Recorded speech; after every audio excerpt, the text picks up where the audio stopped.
समाधान। बरसों पुराना गांव था बरगदपुर। गांव के बीचों बीच एक विशाल बरगद का पेड़ था, जिसकी छांव में गांव वाले हर दिन कुछ न कुछ चर्चा करते रहते। लोग वहीं बैठकर पंचायत लगाते, दुख सुख बांटते। इस गांव में सतीश रहता था। सतीश साधारण किसान पर दिल से बहुत नेक था। उसके चेहरे पर हमेशा मुस्कान रहती थी, लेकिन भीतर बहुत दर्द छुपा हुआ था। सतीश का परिवार बड़ा नहीं था। उसकी पत्नी रिया और 8 साल का बेटा बंटू था। रिया बहुत ही सीधी सादी और संस्कारी औरत थी। वह सतीश की गरीबी में भी उसका हर कदम पर साथ देती थी। खेत में मेहनत हो या घर का काम, सीमा कभी पीछे नहीं हटती। मगर किस्मत ने शायद उन्हें आराम लिखकर ही नहीं दिया था। सतीश के पास 2 बीघा ज़मीन थी, जिस पर बामुश्किल साल भर का अनाज ही उग पाता। बाकी ज़रूरतें पूरी करने के लिए उसे गांव में मजदूरी करनी पड़ती थी, कभी किसी के खेत में तो कभी ईंट भट्टे पर। बारिश अगर कम हो जाती तो पूरा साल कर्ज लेकर गुजारना पड़ता था। बंटू पढ़ाई में बहुत होशियार था। उसका सपना था कि वह बड़ा होकर डॉक्टर बनेगा, ताकि गांव के गरीब लोगों का इलाज कर सके। लेकिन सतीश की जेब हर दिन खाली होती जा रही थी। वह रोज़ सोचता, मैं बेटे को अच्छी पढ़ाई कैसे दूंगा। एक दिन रिया खेत में काम करते करते बेहोश हो गई। गांव के वैद्य को दिखाया गया। वैद्य ने कहा कि यह कमजोरी है, लेकिन असलियत यह है कि रिया को गंभीर बीमारी हो गई थी, जिसका इलाज शहर के बड़े अस्पताल में ही संभव था। सतीश ने अपनी ज़मीन गिरवी रखी, पैसे उधार लिए और रिया को शहर ले गया। इलाज हुआ, लेकिन हालत में ज़्यादा सुधार नहीं हुआ। डॉक्टर ने साफ कहा, इलाज लंबा चलेगा, खर्चा भी ज़्यादा होगा।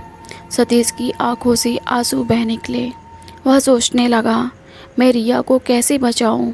मेरे पास तो कुछ भी नहीं बचा। गांव वालों का ताना।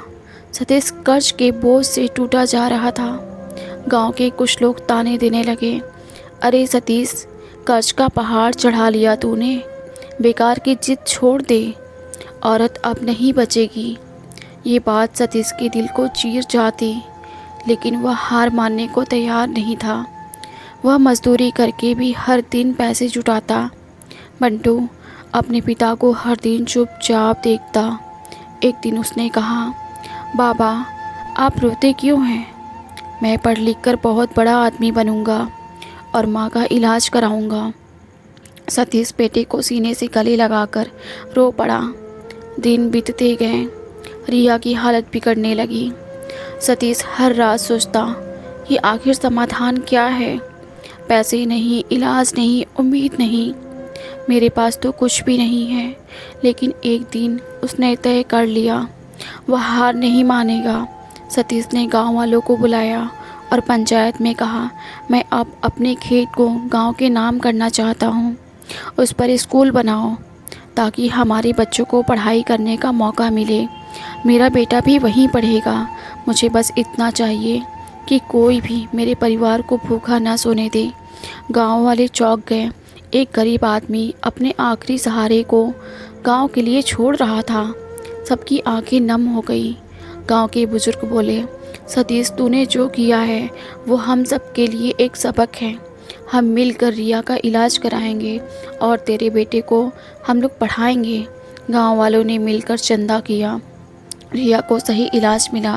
धीरे धीरे उसकी सेहत सुधरने लगी। बंटू को शहर के अच्छे स्कूल में दाखिला करा दिया गया। गांव में पढ़ाई की नई लहर दौड़ गई। बरगदपुर का हर बच्चा अब पढ़ाई करने लगा। सतीश का त्याग गांव के लिए प्रेरणा बन गया। कुछ साल बाद बंटू डॉक्टर बन गया।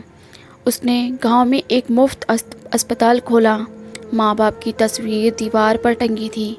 माँ बाप जिनकी मेहनत और त्याग ने पूरे गांव की तकदीर बदल दी। गांव का बरगद का पेड़ आज भी वहीं खड़ा है। उसकी छाँव में अब बच्चे किताबें पढ़ते हैं। गांव वाले आज भी कहते हैं, समाधान हमेशा त्याग और प्यार से मिलता है, ताकत से नहीं। धन्यवाद आपको हमारी कहानी सुनने के लिए।